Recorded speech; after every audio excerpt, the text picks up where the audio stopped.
Welcome back, everybody, to another episode of Spliced In Later, coming at you on the other side of our 1 year anniversary. We're jumping in to another year of movies, TV, anything in between those two should be good. I'm very excited to come at you with a whole bunch of content. We're moving right into it. Today we're going to do another top 10. Another, not particularly a top 10 for a couple of reasons. One, there aren't enough movies to do a top 10.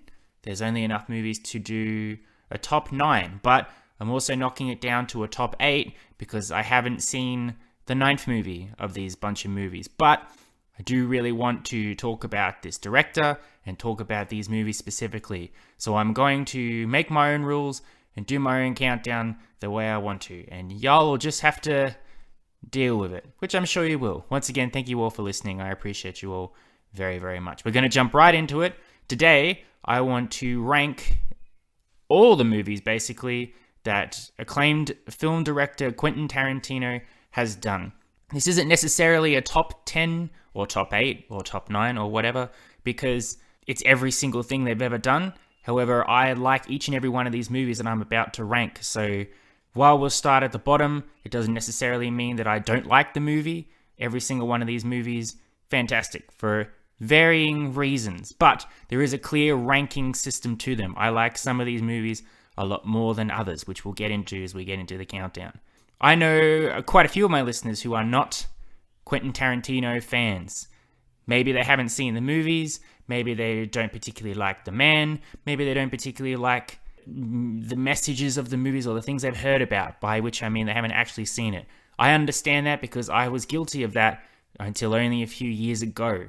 I was aware of Quentin Tarantino, I was aware of Tarantino movies, but my knowledge was basically just his movies are full of over-the-top gore and violence. And I'm not as squeamish as I was in the past, but in the past I was very squeamish. I avoided movies where I thought gore was over the top because I couldn't handle thinking about it. However, as I've hopefully matured as an individual going forward, I have come to see the difference between real blood and gore in a realistic situation, such as medical TV show, and over-the-top blood and violence in situations that are of a fantastical and fictional nature. This has allowed me to appreciate shows like Game of Thrones or The Boys. Yes, there's a lot of gore. Yes, there's a lot of blood, but it's so over-the-top and so ridiculous in nature that somehow it alleviates itself to be in an entertaining way, a bit where you can't help but laugh, or at least go, whoa, to a point. So I had to overcome that initial reluctance to watch Quentin Tarantino films, because in every list that I saw, every book I read about movies, every top 100 movies, top 10 movies, whatever, Quentin Tarantino movies would always come up, and there was always this respect to them, this understanding of what they are as movies, and as to be a movie aficionado, you have to appreciate Quentin Tarantino films. So I finally watched a few, and I understood why these movies are so good and why they're pinnacle film entertainment. As for the man himself, Quentin Tarantino, I don't know about him as a person. I have seen interviews with him. He strikes me as odd. He strikes me as a bit of a crazy weird. It's hard to say. I would not want to meet him in person, I think. I've seen his interviews with reporters. I've seen the way he talks about the movie experience. He's a very loud, extravagant person in a kind of unsettling way. Plus, there is the notorious instance of Tarantino's obsession with feet, which comes up dramatically in his movies. If you watch all of his movies back to back, the obsession with feet and the state of feet, whether they're clean or filthy or just right in front of your face on the screen, beefs up tremendously. So by the time of his most recent film, Once Upon a Time in Hollywood, Margot Robbie has the most disgusting feet I've ever seen thrust into my face for a good 10 minutes. So I don't know what that says about people as a person. One mustn't judge. But Tarantino, I'm not sure. However, that should not detract from his ability to make good films. Now, as I said before, you might think that Tarantino's films have a good reputation for the over-the-top blood, gore, and violence. Incorrect. You will find that most of his movies, while they do have that stuff in it, they take up a very small part of the movies. In some cases, sporadically through the film, or held off until right at the end for one big, glorious, gore-filled extravagant finale. What makes Tarantino films so good and why I can't get enough of them at the moment is character development and dialogue, especially dialogue. The characters established in Quentin Tarantino films are always these very fictional, over-the-top people with very strong personalities, opinions, beliefs, very vulgar vocabulary. They are intriguing individuals. You meet them and you immediately are intrigued by what their goals are, what their intentions are, and the actors who are playing them. Tarantino has a very specific group of actors who always seem to appear in all his movies, and they're all really talented people. Samuel L. Jackson, Kurt Russell, Leonardo DiCaprio, Brad Pitt, Christoph Waltz, Uma Thurman, Michael Madsen, Steve Buscemi, Tim Roth. I could keep naming them over and over again, but I won't because I only have a certain amount of time to keep talking. Each puts 120%, it seems, into their roles, and they always make for intriguing watching. But it is the dialogue, which I can only assume is written by Tarantino because his movies always say written and directed by Quentin Tarantino. The things that he makes his characters say are mesmerizing to watch. You watch a Tarantino film for conversations. There can be a scene where it's just two characters talking to each other, and the things they're talking about are just mesmerizing to a point where you are hanging off every word, whether it's a discussion about the difference of McDonald's across different state lines in America, or what it's like to be a bounty hunter in the Old West, or being a slave, or just recapping a story of fighting Bruce Lee in Hollywood. It's all great stuff. Sometimes it's for comedic effect, but for most times, and the bits that I find most entertaining in Tarantino films, are tension. When there's dialogue going on and there's a tension in the background of whether you're going to be discovered, whether someone's going to lose their temper and kill another person, whether a secret will be revealed, it's to a point where you can watch this conversation back and forth, and you're sitting on the edge of your seat because you don't know what's going to happen and you can't handle how it's going to work. Even if you've seen the film before, you still feel that same tension. The very first time, you'll be like, I don't know what's going to happen and I can't take it anymore. When you rewatch it, you go, I remember how I felt watching this the first time, and it was a good feeling, and I'm feeling it again now. It's great stuff. So my tribute to Tarantino before I get into the top 10 here is basically just to say, if you haven't seen any of these films, you are missing out. There's a reason why they get nominated for Academy Awards, why actors in the films get nominated for Best Actor and Best Actress. And it is not just down to the blood and violence and gore, though it is there plenty for all to see. It is the wonderful array of characters that have been introduced into each Tarantino film and the dialogue that they speak to each other, the scenes of just conversations. Great stuff. And furthermore, each one of these films seems to focus on a different genre or different era. Tarantino notoriously says he's only going to direct 10 films, and he recently just released his 9th film. Most of them, different points in time, different focus. Some westerns are in there, some crime capers, some World War II films, some Hollywood films, over-the-top violence exploitation. Enough about that. Basically summing up, Tarantino movies, great. Tarantino himself, irrelevant. Check out all of these movies. I will say, setting the parameters now before this list begins, this is my personal list. Due to my personal preferences and the things that I like most about life and Quentin Tarantino films, my list categorically is going to be different from probably the definitive ranking of Quentin Tarantino films. There are specific films which notoriously are always going to be on the top 1 and 2 of Quentin Tarantino listings on the YouTubes, on the interwebs. That's not going to be for me, I don't think. I think there's going to be places in here that are going to infuriate some people, that are going to confuddle some people.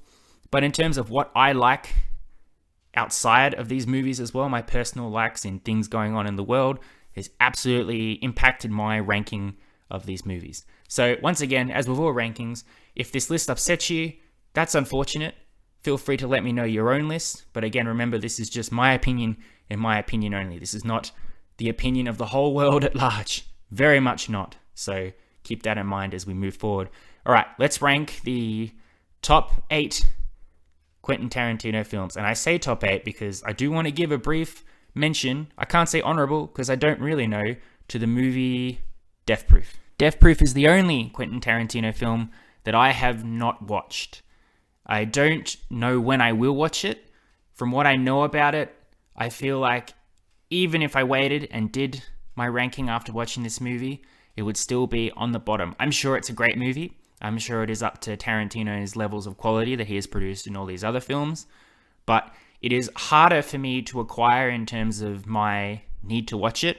From discussing with other people, it sounds like it is best experienced in a group, at a party, at a house with some other people to react to it together, because it is a collaboration of sorts with Robert Rodriguez. It's a grindhouse, and it's, from what I can tell, a tribute to slasher and car films, I think. Basically, it's about Kurt Russell, who plays this guy that murders people by getting them in car crashes.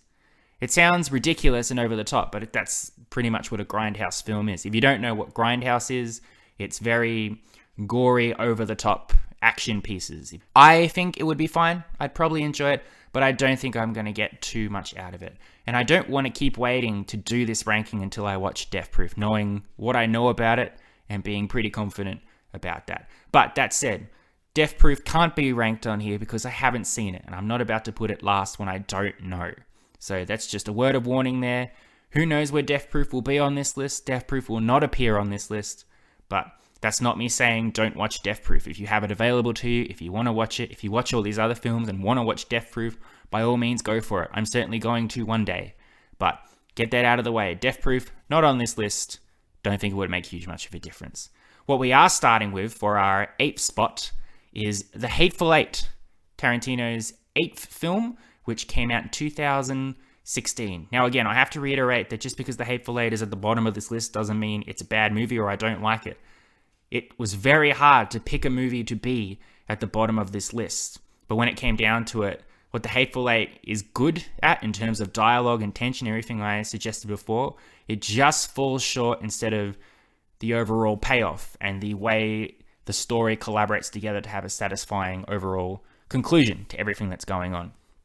The Hateful Eight is a Western, and basically it stars Samuel L. Jackson. He's our main player of all the characters in this movie. He's playing a bounty hunter. He crosses paths with Kurt Russell, who is also a bounty hunter, who is escorting a fugitive, Jennifer Jason Leigh, Daisy Domergue. He's taking her to be hanged. They also come across another fella, Walton Goggins, who's supposedly going to be the sheriff of the town where Daisy Domergue is being escorted to. However, a big snow drift come in terrible weather. They're forced to stop at a cabin. Not really a cabin, an inn. It's called Minnie's Haberdashery. Inside this inn, they find another 4 individuals. There's something off about all of them. You're not quite sure exactly how they all know each other, if they know each other, if they're telling the truth about what their ultimate destinations are, where they're going, what they're doing. Once they get stuck inside this haberdashery and the storm sets in, there's some betrayal, there's some shiftiness, somebody gets killed, and it becomes a murder mystery to figure out what's going on, who killed this person, why is this happening, what's the ultimate goal, and Samuel L. Jackson's basically just trying to stay alive and sort of figure out what's going on as it's happening. It's a very, very long movie filled with great dialogue, so the 2-3 hours, I would say this movie does fly along, especially in the beginning as you're meeting these characters. Every one of these characters seems to have a very big introductory scene where they do talk for a long time, but their characters are so over the top or intriguing that you're raptured by what they're saying and you are intrigued to learn about them. Because if one thing this movie does, it states its intentions clearly that the Hateful Eight, these are not heroes, these are not straightforward people. They all got secrets, they've all got their own agendas, and you know, with the tension building up, the way they interact with each other, especially that some people interact with each other in a very negative way. Very few of these people actually get on from the moment they meet. However, once we get to the point where the murder does kick in and somebody dies, what would have made this movie perfect was if we didn't know who the murderer actually was and what the ultimate goal was. When the person is dying in the Hateful Eight, you know exactly who has done it, and you also know that they are allegianced with somebody in the cabin who's helping them do it. So immediately you lose a lot of that mystery, but it could be salvaged if, when they're trying to figure out who the accomplice was in Minnie's haberdashery, you could spend the time trying to figure it out for yourself. But things then sort of roller coaster as everybody starts immediately spilling their intentions, guns start blaring, people start dying, and you lose a lot of that intrigue. And then it sort of picks itself up as it tries to explain how we got to this point, but at that point, you've lost the mystery of it. So it does lose that drive, that steamrolling effect that was making the 3 hours go by so fast. That said, I believe The Hateful Eight was my very first Quentin Tarantino film. It was certainly the one I saw in the cinemas, and I immediately knew what I had been missing out from watching these Tarantino films. The dialogue, the tension, the discussions, even when the gore came in, it was my first taste of Quentin Tarantino gore. It was over the top, but in a funny, awkward sort of way, so I was able to roll with it pretty well. I think if you are interested in Tarantino films, though, this is not the film to start with. Yes, it's the film I started with, but I watch everything and everything. Once I watch a Quentin Tarantino film, I always knew I was going to watch the rest of them. If you are looking into getting into Tarantino films, The Hateful Eight is a big slog to begin with. Unless you immediately like it in the beginning, you're probably not going to want to stick with it because it is such a long viewing. That said, great acting, great dialogue, great mystery when there is a mystery, some nice surprises along the way, and really establishes a lot of what made Tarantino such a famous director and what he gets in. So, Hateful Eight, great stuff, but unfortunately there has to be one at the bottom, so it is down here at number 8.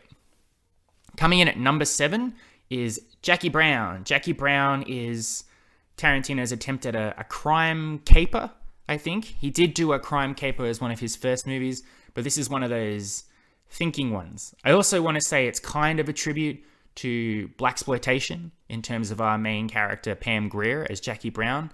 People like Rudy Ray Moore was very famous for. I may have mentioned Rudy Ray Moore before in my episodes, but if you are unfamiliar with him or what I'm talking about when I mean blaxploitation, check out the Netflix film Dolomite Is My Name, starring Eddie Murphy as Rudy Ray Moore. You'll get all the information you need about blaxploitation movies and what they're like and what the ultimate goal of them was. Basically, Jackie Brown, though, it's one of those movies where there's plans within plans within plans, and if you're not paying attention, you will absolutely lose track of whose side is on everyone else's side, what's going on, what everyone's ultimate goal is. So again, this has to be a movie that you are prepared to sit down and pay attention to. Basically, Jackie Brown is an airline stewardess who works for Samuel L. Jackson, helps him smuggle drug money on the airlines. She gets picked up by the DEA, Michael Keaton, and she's sort of strong-armed into helping them take down Samuel L. Jackson. She agrees to, because she doesn't want to go to jail, but she sees an opportunity where she can play everybody and come out on top. However, Samuel L. Jackson is a very violent, crazy individual. He's teamed up with Robert De Niro, who seems pretty tame in comparison, but there are moments here where he loses his cool, and he turns out to be as scary, if not scarier, than Samuel L. Jackson. And you've even got a little bit of romance in here in that Jackie Brown falls for her bail bonds person, or should I say he falls for her is more likely, played by the late Robert Forster. I really like Jackie Brown. Jackie Brown would have been a lot higher on this list if it weren't for the fact that I only just recently rewatched it and remembered that if I'm not paying attention, I tend to lose track of everything that's going on. However, it's not a too long movie, so if you sit down and pay attention, you're going to get a lot out of it. It's light on the gore, which is nice for Tarantino films. It doesn't have over-the-top, head-exploding, violent craziness. There's some gunplay, but it's actually off-camera mainly, and there's no blood splatter of any kind. So if you're wavering on Tarantino films, perhaps this is the one to give a look into because you won't be overwhelmed by the gore. It's great crime caper, great comedy in here. There's some very smart plans that if you are paying attention, you can see the setup happening along the way towards the big climax of the movie. Everything is put right in front of you, so you, the viewer, know what everybody's intention is. You just need to remember which other characters know about what intention is going on. You need to remember who Jackie Brown is working with, who she wants to know about this particular part of the plan, and who she wants to know about this particular part of the plan. It's a lot of fun, good comedy, not too much violence, interesting payoff, I think, in terms of how everything works out for everybody else and who's left on top and who's left on the ground.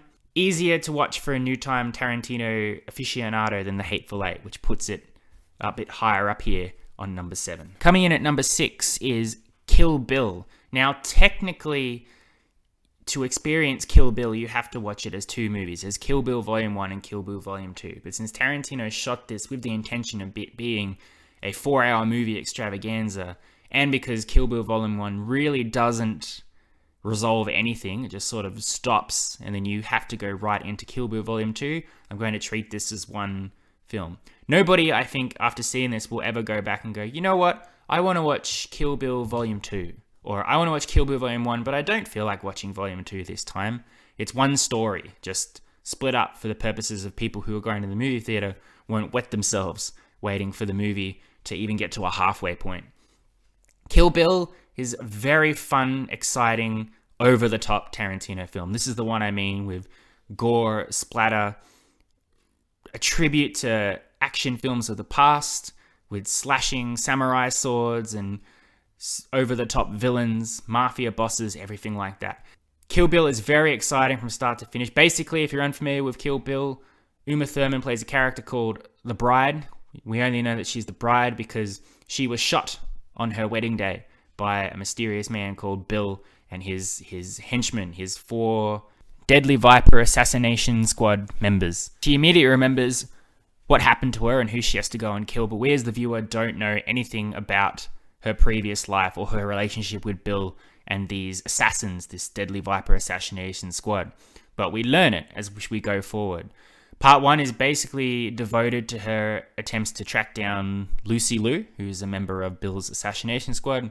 And by the time we get to the second one, things have really gotten to a point where she goes for Bill herself, but we get more and more information about her relationship with Bill, who she was as a person, why she ended up shot on her wedding day. There's not too much depth to it. It's basically just a revenge story. And there's lots of great triumphant scenes where the bride just mows down enemy after enemy after enemy in full fun, bloody, gory fashion. Notoriously, there's one scene in this movie where they had to change it to black and white because there was too much blood splatter going on for them to achieve a rating that wasn't not allowed in any cinema ever. It's Uma Thurman's movie. She's great. She's absolutely delightful to watch, and you feel for her every step of the way, the things that she has to go through to overcome, but she does each one in a very triumphant, exciting sort of way. As you watch the adventures that she goes on and the things she's learned, you can know that every time she escapes a near-death situation, it's because she's using something that you saw her achieve or learn or get around previously. I think for a lot of people, Kill Bill would be a lot higher. I really enjoy Kill Bill, but I think there's not that much to it except for the violence and the over-the-topness of it all. It's very fun to watch, though. It is a very entertaining piece. I think even if you're wary of gore, the gore is so sillily over the top that you won't be overwhelmed by it. You can't help but laugh. I think. I'm not sure. To each person their own. That's the thing about Kill Bill 2 being so long and part 1 and 2 really being unable to watch one without the other. You have to really want to watch both parts, which means you need to deviate at least 4 to 5 hours of your time to watch the whole story, which isn't easy. It's hard enough finding time to watch an 86-minute movie than a 240-minute movie. So that's one of the few reasons why Kill Bill doesn't get higher on this list. It's just not an easy self-contained story that you can watch in one sitting. That said, it's a lot of fun.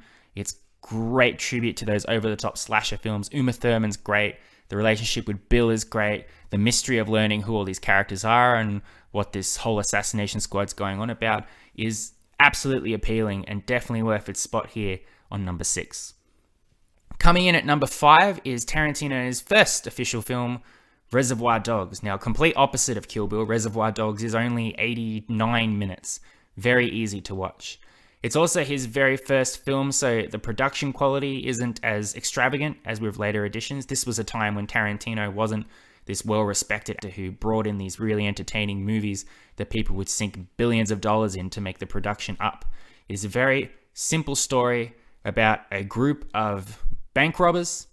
We don't know any of their names. They're just calling themselves Mr. Orange, Mr. Blue, Mr. Pink, Mr. Blonde. You see them at the start of the movie. They're about to go on a bank heist. And then after the credits, you jump right to the end. And the bank heist has gone terribly wrong. Some people are dead. Some people have been shot. Nobody knows who to trust. Somebody has obviously betrayed them. Somehow the police knew that they were going to do this. Everybody is accusing everybody else of something. And as we go through the movie, we start to learn a bit about 3 specific members of this gang, what their goals are, what their intentions are, to a point where it comes to a head where nobody can trust anybody else, and there's a Mexican standoff, and things go bad for pretty much everybody involved. This is the example where Tarantino went, this is the movie I want to make, with dialogue and tension and action. As I said, the movie starts off, everybody's just sitting in a diner and they're just talking about music and songs and tipping their waitresses. And this is not a particularly interesting scene in the majority of the film, but it really establishes who each one of these people are, what their personalities are, without ever establishing their names and who they are. You get straight away that Steve Buscemi's character is a bit of a cheap cake because he won't contribute to the tip. You get that Harvey Keitel is the honorable person of the group because he's the one who's leading the tipping. Who the big mob boss is. You see who's the guy that's organizing everybody's teams and names. You get all the information you need just from a simple conversation that has nothing to do with the plot of the robbery or who everybody is. Just this tipping conversation. It's absolutely great. And then there's a lot of yelling and screaming as everybody's trying to figure out what went wrong. People start showing up.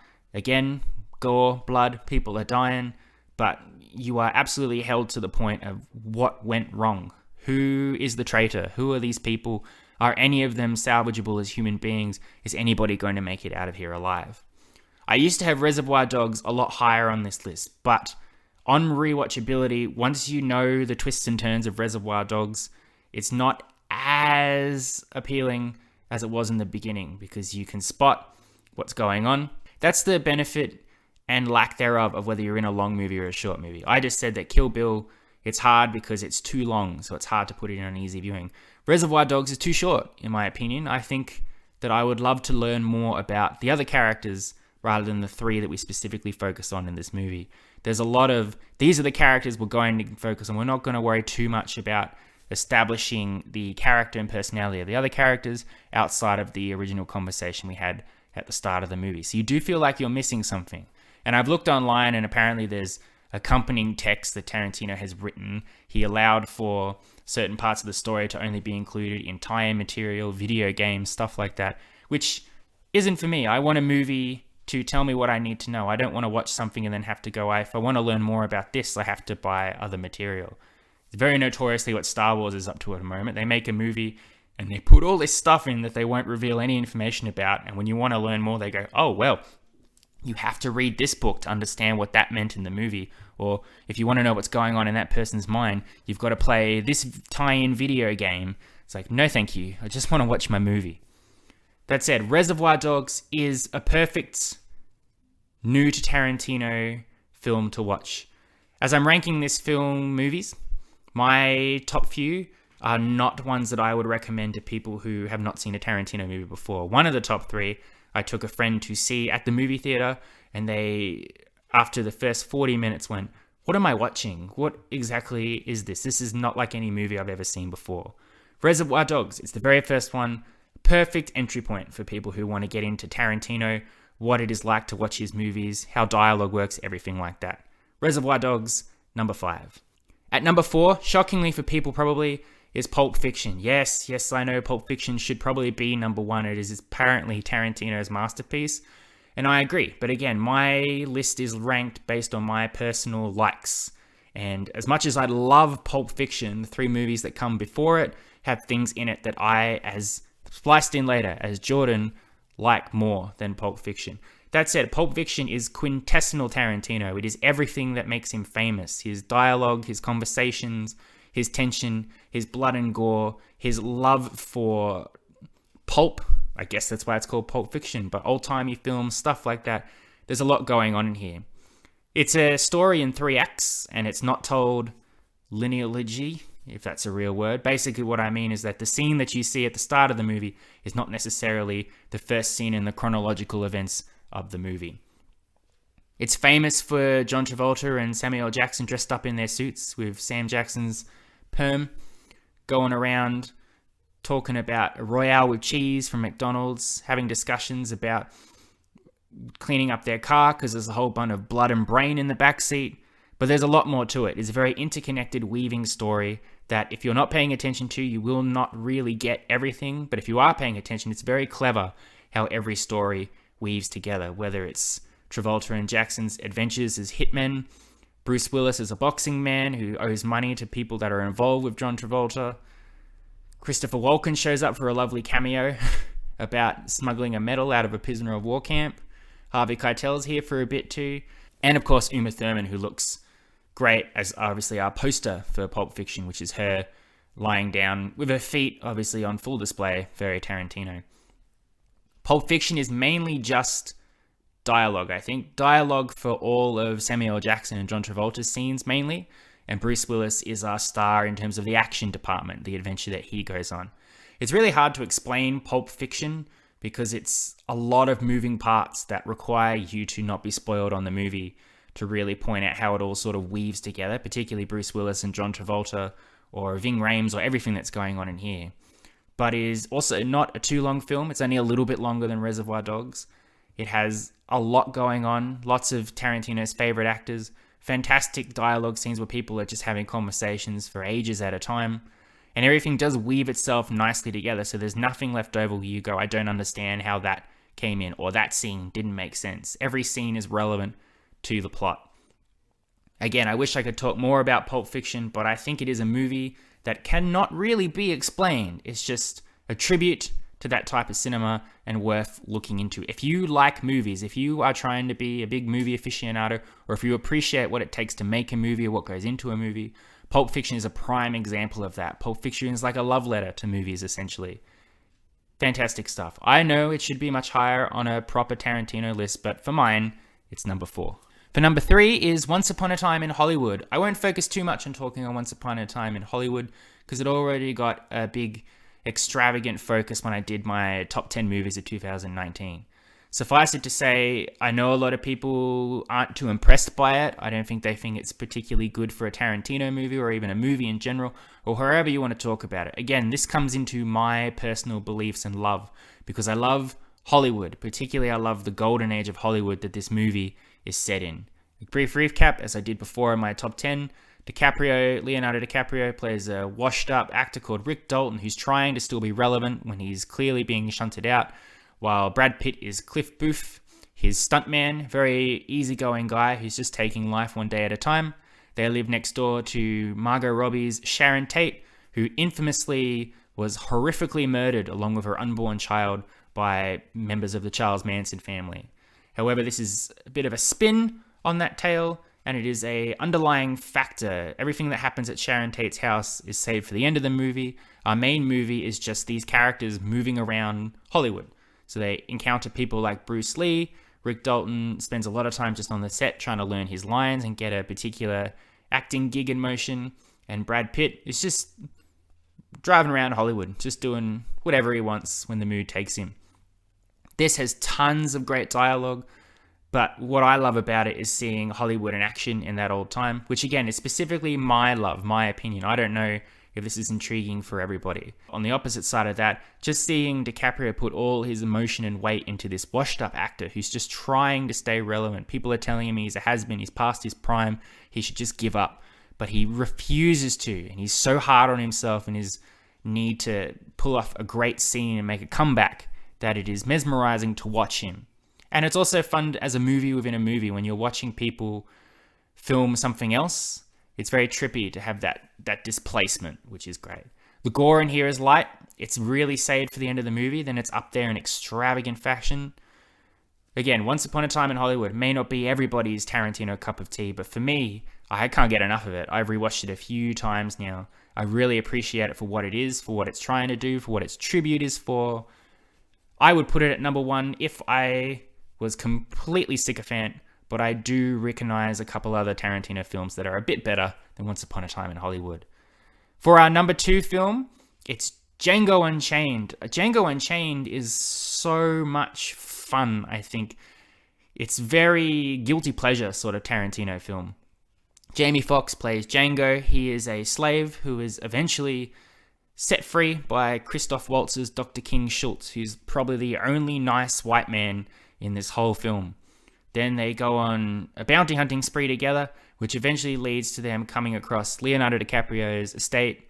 Leonardo DiCaprio plays Calvin Candy. He's running his own slaves, and one of his slaves is Django's wife. So what stands by after that is them trying to infiltrate the plantation, strike a deal with DiCaprio so that Django can liberate his wife in a hopefully unbloody and unviolent situation, which of course stems to bloody violent situation. A lot of this movie is Christoph Waltz monologuing, and he is absolutely charming as Dr. King Schultz. He's the reason why I think I put Django Unchained as number 2. Whether it's him freeing Django, him talking with slave owners, him restraining himself when he's absolutely disgusted by the horrible racism that's going on around him. It's delightful to watch. Meanwhile, DiCaprio puts everything he has into Calvin Candy to a point where he has that infamous scene where he smashes a glass and just bleeds all over himself but continues acting.